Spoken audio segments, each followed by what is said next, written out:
How you doing, guys? This is Eric from RuleTheWasteland.com. I'm not sure if you guys were aware of a channel called Wide Awake News and its host Charlie McGrath, but he was pretty big, one of the early people to start doing YouTube channels for like alternative media type stuff. Has featured in Russia Today on their YouTube channel and website and a bunch of other sources as well, and he was a good voice in the alternative media community. He actually passed away a couple weeks ago, which was a huge surprise to me because he was a young guy. I mean, he was in his 40s, and I believe he'd been fighting some kind of terminal illness or serious illness for a long time, which I knew nothing about. So it came as a big shock to me. So it's definitely saddening news. If you go to the website, and I'll put links in the description, the family's posted like an obituary and everything else. So it's definitely not good to lose a member of the alternative media like that and a true patriot. And it just goes to show you that you've got to just make sure you enjoy your life too. Don't get too wrapped up in the stuff that's going on, because you never know when it could just be over like that. So if you haven't already checked out that channel, I believe it's still up for the time being. I don't know of any plans to take it down. He has a lot of good stuff out there.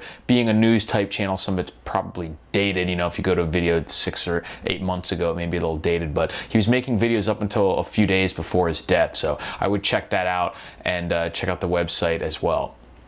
So I keep hearing more and more news about Hillary and the percent chance of her being indicted, or at least recommended to be indicted by the FBI, keeps climbing. The more they're getting, a lot more voices come out within the FBI community and the intelligence community saying that they think the FBI is going to recommend that charges be filed. Now, like I've mentioned before, we don't know if that's actually going to lead the Attorney General to actually press charges or go for the indictment, but I think the fact that if the FBI comes out at all and even recommends it, I think that will probably sink her campaign.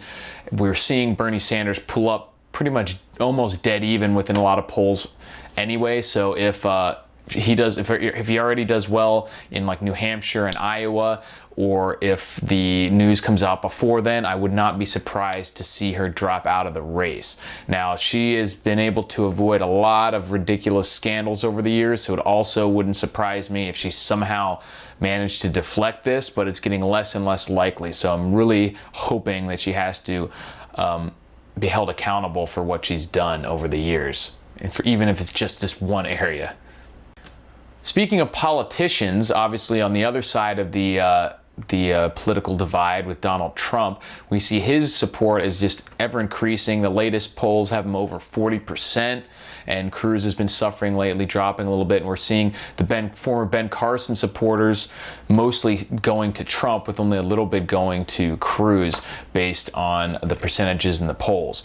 And what's also interesting is if you look where people are actually putting their money, putting their money where their mouth is, and how bets are being placed on the political election landscape as we approach the presidential election. Just one site that I checked at, bookmaker.eu, there's multiple betting sites out there, but I just know some of the odds from earlier in the year so I can compare them, that Trump to win the nomination for the Republican candidate in early August of 2015, he was an 11-1 underdog.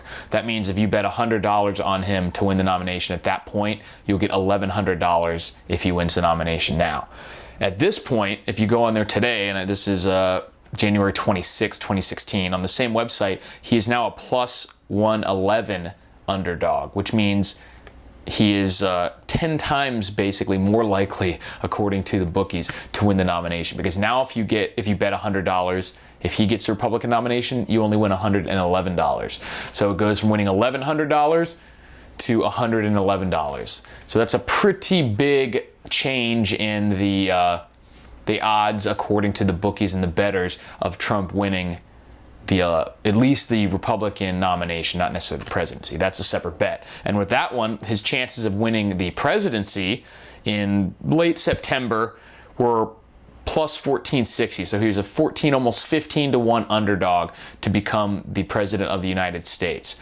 So that means if you bet $100 then and he won, you would get almost $1,500. Today, he's about a 4.5-1, plus 426, which means if you bet today $100 on that website that he'll become president and he wins, you only get 426, which is still pretty good, but I mean, that's a drastic improvement over the past 5 or 6 months. And that coincides with what we've been seeing in the polls, as all the other candidates have sort of dropped away, or at least severely been diminished in their importance in the polls and their favor among the likely voters. So we'll see what happens as we're approaching primary season, but it certainly looks likely that Donald Trump will be the Republican nomination, and my guess is that Bernie Sanders will be the Democratic nomination, where if you want to get in on that action, I think, where is it right now?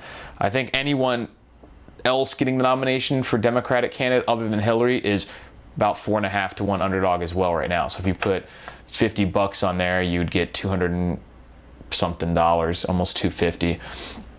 If anyone other than Hillary becomes a nominee, which is not necessarily guaranteed because she has proven to be so resilient, but we're also seeing a bunch of news of her health and health-related concerns cropping up. There was one time very recently where she almost had to cancel a talk or close her remarks early because of an uncontrollable coughing fit. There's rumors of her having to basically sleep or take naps immediately after giving speeches because she's so exhausted, and not to mention all these other health issues that seem to surface starting in like the Benghazi hearing and stuff, where she had to wear strange glasses to prevent vertigo and dizziness and all these other issues.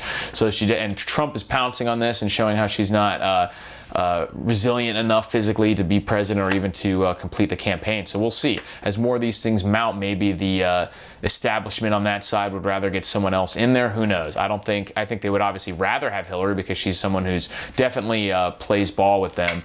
But I think they would definitely rather have Bernie than Trump, but we'll see. So that's my pick for now, is that we'll probably see a Trump versus Bernie, or maybe even a Trump versus Biden if he gets in at the last minute. He's been hinting it, saying he wish he'd run, and if Hillary gets out, I think they'd much rather have Biden being their candidate that they're controlling other than Bernie. Because even though I do think, like I mentioned before, I do think Bernie is a raving senile lunatic, I do think he's a genuine, honest person than either Hillary or Biden. So I think he actually believes his ideology for the most part. He's sort of like Ron Paul in that he is a communist, but he's at least been consistent in his beliefs over the past 30-something years, whereas people like Hillary and Biden, they're just politicians. They're not in it for the ideology. They're in it for the power and the money and whatever influence they can gain. It's just the way they are. So we'll see what happens in that arena. In more diversity is our strength news, there was an article just recently posted, a video actually, by a Dutch photojournalist who was in a camp in France, I believe, a refugee camp from all the Syrian and other refugees that have ended up there, and he was filming that. They were there to try to do, from what I understand, a pro-refugee or pro-immigration video or some sort of project, and he was actually robbed by refugees at knife point. There's video of them like grabbing his, and I think pepper spraying a knife, grabbing his camera and stuff and his belongings, while one of the other photojournalists films it. And the attack basically lasted until some of the other refugees helped them. And what's really interesting about this is that a lot of pro-immigration sources have come out and actually chastised the journalist for showing this footage of him being robbed. And that shows you that they're not really worried about the safety of anyone who's there, people in the country or in the refugee camp, and they're not even worried about the truth. They're just worried about their agenda, which is the pro-immigration agenda. And so they've decided in and of itself that that is just a worthwhile thing, and they're not going to let any evidence to the contrary get in their way. So when it pops up, they'd rather swat it down. They don't want anyone to know the truth of the situation. And the journalists, to their credit, they said, no, this is the truth that happened. I mean, we put everything up there. There's enough context there. The refugees were the ones who attacked us. Other refugees are the ones who tried to help us. So that's plenty of context. There's no reason for us to try and, hide this or anything like that. So it's definitely interesting. So keep that in mind, that there are literally people out there who would just try to hide the reality of a given situation if it doesn't fit with their worldview or what they want to happen. So that's pretty scary, especially when you think that people like this easily find their way into government and news organizations and things like that, which is why the internet and alternative media and people like Charlie McGrath and others are so important in this day and age, because if it were still, 25, 30 years ago, we would never hear about this story or many of these others. We would have no idea that any of this stuff was happening. So it's very important to make sure you get your news from a bunch of different sources. So that's all I have for today, guys. Let me know what you think, and I'll talk to you later. Links and sources will be on rulthewasteland.com. You can check it out below. Thanks a lot.